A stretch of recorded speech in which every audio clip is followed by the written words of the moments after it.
Welcome to Conversations. I'm Muqtadar Khan, your host. And today I'm going to talk to you about some new developments that have not been paid much attention to between India and China.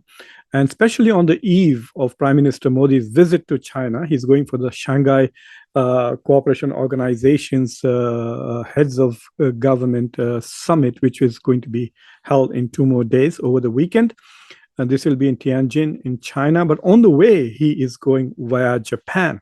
The Ministry of External Affairs has done a couple of things which I think are going to act as if they are going to subvert and sabotage India's efforts to normalize relations with China rapidly.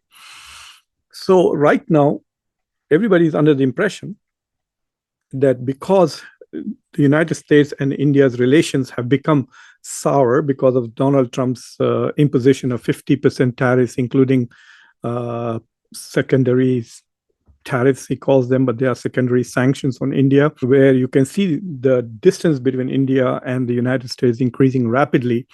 And one can say that India's relations with the United States are not as good as they were 6 months ago. Perhaps Donald Trump has permanently damaged India-US relations, which have been nurtured for 25 years. But it also appears that India is turning away, returning towards Asian and Eurasian powers, Russia and China. So this whole pivot to China, pivot to RIC, trying to resuscitate BRICS. India is going to be the chairman of BRICS next year. And now Prime Minister Modi going to the Shanghai Cooperation Organization's heads. And when Modi was the president in 2023, India subverted SCO. It damaged SCO by deliberately reducing its stature to a virtual conference. Completely. I mean, if you want to blew it up, that is what India tried to do. And then Modi didn't go for it in 2024. So clearly, this is an attempt that because India is being pushed away by the United States, it is rushing towards China. But if it is rushing towards China and wants to improve relations with China, then why do what it just did? And that's what I want to point out, that the Ministry of External Affairs has done a couple of things, literally pushing back against certain things that China has done. And I think that is going to kind of sour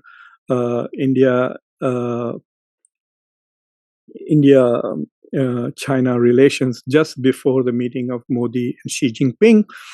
And I'm going to talk about that. But before that, for those of you who have not subscribed to Conversations, please subscribe to the channel, like this video, press the bell icon, and don't forget to share this with your socio-political network. So this is what has happened. There's something called readout. So what ministries of Foreign Affairs, External Affairs, etc. do, and Indian Ministry of External Affairs also does it often, is when there is a phone call or a meeting, a diplomatic meeting with foreign governments officials, the ministry issues something that is called a readout. So they provide a summary of what was discussed. And so in the summary provided by the Chinese Ministry of External Affairs of the meeting between Dr. Jaishankar and Wang Yi, the Chinese foreign minister, when he visited India, there was a particular sentence in which basically the Ministry of External Affairs said that India recognizes Taiwan as part of China. To something to that effect, that India recognizes China's sovereignty over Taiwan, or Taiwan is part of China. And then once they made that clear, then India issued a clarification which says that India has not changed its Taiwan policy as a clarification. Now, that is what has really angered the Chinese, and the Chinese have responded. And what is interesting is that the Chinese ministry's spokesperson has basically said this, reacting to, so if you force India to say what India's policy is with regards to Taiwan, India keeps saying that it has not changed its policy towards Taiwan, even though in effect it has changed. India has much closer relations with Taiwan. Taiwan is investing big time. Foxconn is a Taiwanese company which has huge investments in India. There are cultural ties between India and Taiwan, and so on and so forth. So clearly, in practice, there is a shift in India-China relation, in Taiwan relations. But India's original policy was the same as the US One China policy. So many years ago, India had said that it accepts the One China policy, that there are no Chinas, and India has not recognized Taiwan as an independent country. So there is no Taiwanese embassy in India or Taiwanese ambassador to India. But this particular government of India, Modi's government, has not specifically said that we believe in One China principle or One China policy. They just keep saying that our policy towards Taiwan remains the same without actually explicitly committing to One China policy. So Wang Yi apparently brought this up in the meeting, and Dr. Jaishankar did not bite the bait. But in the readout, the Chinese ministry said that India considers Taiwan as part of China. And now India is issuing a clarification. So what is the clarification? The policy has not changed, but why call it clarification? If there is no change in policy, and if India's policy is One China policy, then you're implicitly recognizing that Taiwan is a province of China. So why do you need to clarify that? That is what has irritated the Chinese, and they become very angry about it. So this is what the Chinese Ministry of External Affairs says. China deplores that certain individuals in India have tried to undermine China's sovereignty on the Taiwan question and impede the improvement of China-India relations.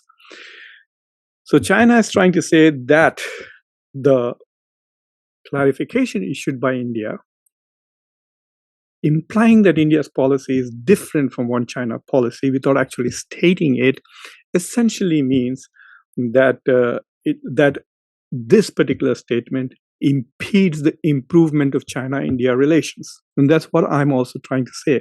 That if you're trying to improve relations with China, why did you provoke this?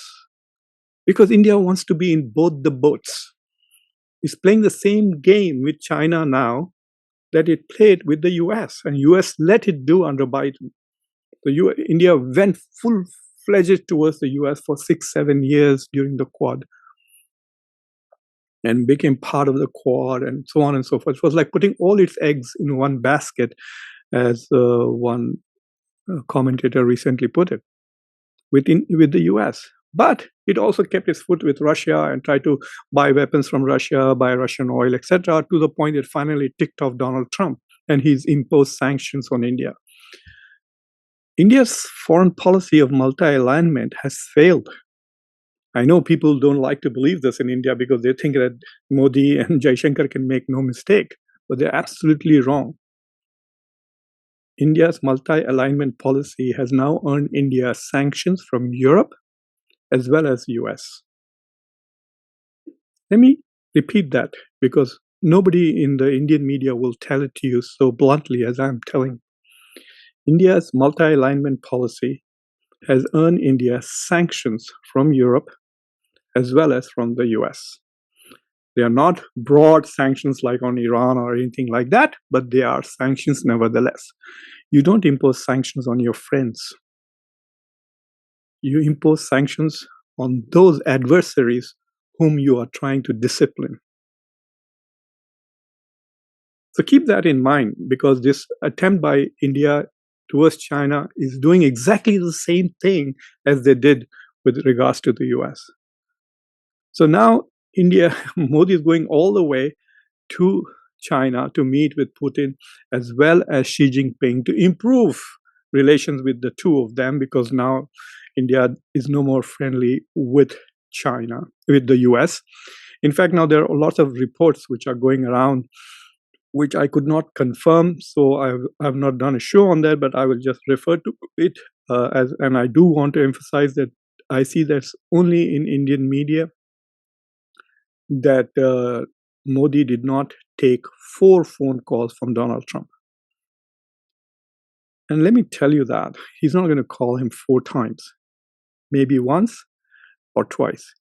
But Dr. Jaishankar says that India is consistently in dialogue with the US on trade negotiations. So if Piyush Goyal or Jaishankar is talking to his counterpart, then they would have arranged a phone call. They would say that Trump wants to talk to Modi, and it would be arranged. It's not just he's going to call him directly. But nevertheless, there is all this anti-US rhetoric now very high in India, which will make it more and more difficult to improve relations if these kind of messaging keeps coming from Delhi. But coming to this statement from China, this is very, very interesting. I'm surprised that it's not getting the attention it should get. So the Chinese government is saying that if you're trying to improve relations with China, you cannot question China's sovereignty on Taiwan. When China has investments in Taiwan, when China has trade relations with Taiwan, when China has cultural relations with Taiwan, what China is doing is integrating Taiwan into China. But when India does the same thing with Taiwan, it pulls Taiwan away from China.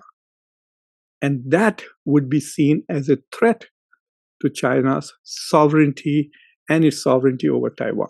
Second thing that happened is the other way around, where, see, the first thing is the China's reporting of the event where China has, I think, tried to bully India into restating the One China principle. I think China wants India to say it once again. And I have a feeling that somehow the Chinese will now try to put it in the Shanghai Cooperation Organization's final statement. If you look at the opening remarks of Dr. Jaishankar when he met with Wang Yi, he talked about mutual respect and mutual respect for each other's sensitivities. That's what he was talking about. This is China's sensitivity, and India is not respecting that. And that is why the Chinese are very angry, at least the Ministry of External Affairs is. And I would really like to see if they would like to put that statement in SCO's final statement. So this is what happened. The Chinese said something, India said, no, that is not what happened. Here's a clarification. We have not changed our policy towards Taiwan, whatever that means. But then the Indian media started reporting that the Foreign Minister Wang Yi's meeting with India, after that, India has lifted export restrictions of rare earth to India. So all the magnets and rare earth minerals, etc., the export restrictions which were imposed for India, and that is perhaps one of the reasons why, like Donald Trump, India also is reaching out to China. When her name is Mao Ning, when she was asked this, she gave a very generic answer. She didn't confirm and say, "Oh yeah, we have after the Minister Wang Yi's visit to Delhi, we have lifted the restrictions on exports of rare earth minerals to India." She didn't say that. What she said is, "I'm not aware of the reports you mentioned. Let me say broadly that we stand ready to strengthen dialogue and cooperation with relevant countries and regions and jointly keep global industrial and supply chains stable." My God, this is worse than Shashi Tharoor. So many words which say nothing. Basically, she did not confirm that China had lifted the restrictions on the export of magnets and rare earth minerals to India. That should be a troubling scenario. That is something the Indian media should have reported consistently. And let me tell you that this is not news. This is at least 2 days old news. The reason why I focused on this was because the way Newsweek reported it, and the Newsweek reported this by saying that China has issued a warning to India.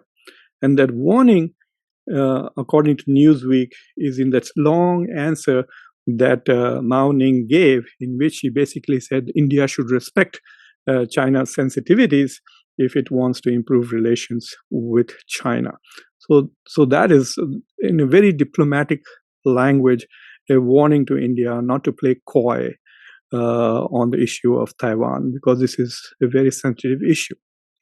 Another thing that MEA has done, which is very interesting, is that Prime Minister Modi is going to Japan, and it's going to be a wonderful meeting. And the two prime ministers of Japan and India met recently in Canada for the G7 summit. So they're meeting second time, and so in the statement that Misri, India's foreign secretary, issued, they said the Prime Minister Modi's visit to Japan is to hold talks on Quad also. And so there's already an announcement that Japan is going to announce $68 billion of investments in India over the next 10 years. But you must also remember that Japan did announce a massive, I think, $4 to $5 billion investments in India in 2021. None of that has really transpired. And so this 68 billion includes that previous announcement. So we'll see how serious, because this particular prime minister himself is very weak in Japan, and he could basically lose his position because the Japanese are unhappy with the way the negotiations have gone with Donald Trump.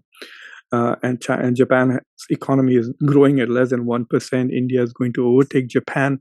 So India and Japan are going to switch places. Right now, Japan is fourth, India is fifth biggest economy, and they are going to become fourth and fifth, where India becomes fourth and Japan becomes fifth. And then Japan has also just committed to investing $550 billion in India. So there is a lot of pressure on the Japanese prime minister. But nevertheless, the Ministry of External Affairs says that he's going there to revitalize Quad.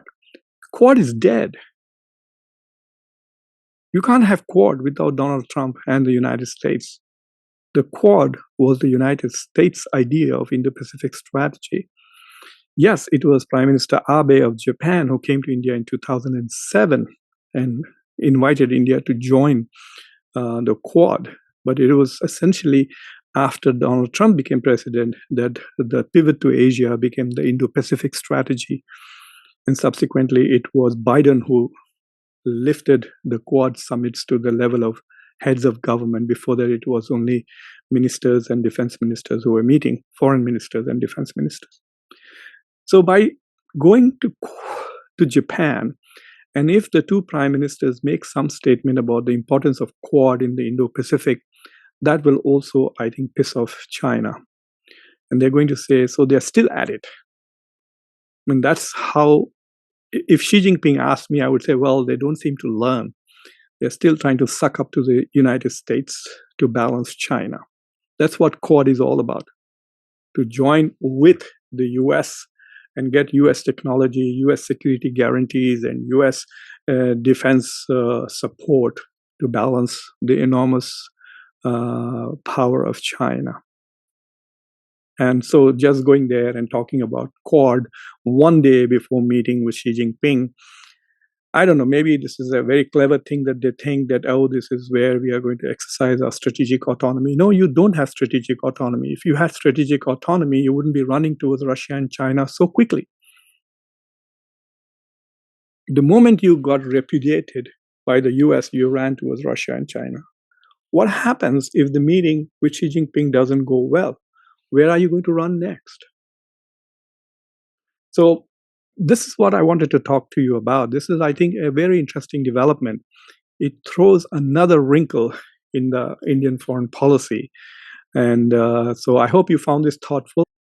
Subscribe to the channel, like this video, press the bell icon, and don't forget to share this with your socio-political network. And let me also tell you that I will be covering, even though I'm traveling over the weekend, I will try to cover Prime Minister Modi's visit to Japan, and obviously I will do a systematic analysis of the Shanghai Cooperation Organization, and it'll be very interesting. Some of the key issues are like I'm raising whether China will raise the issue of one China policy in the SCO's statement, and will Pahalgam be mentioned in the SCO statement?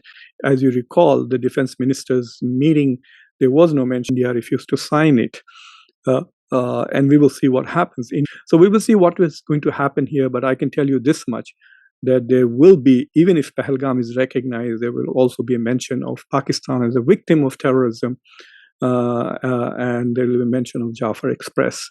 So as you recall, at the Adani think tank in Delhi on August 21st, a couple of days after Wang Yi left, the Chinese ambassador to India gave a talk in which he described a common quality to India, China, and Pakistan, and said all these three countries are victims of terrorism, and he did not buy the India narrative that that Pakistan is a terrorist sponsor or what is a state that supports terrorism. So anyway, we will see how the Shanghai Cooperation Organization's final statement comes out. That will give a very good idea of what's going on in the region. And of course, these are two important economies and two of the biggest democracies, Japan and India. And so that meeting also, I think it is the 16th India-Japan summit. So it will be very interesting to observe what happens there. So thank you for watching. Take care. Until next time, I'm your host, Muqtadar Khan.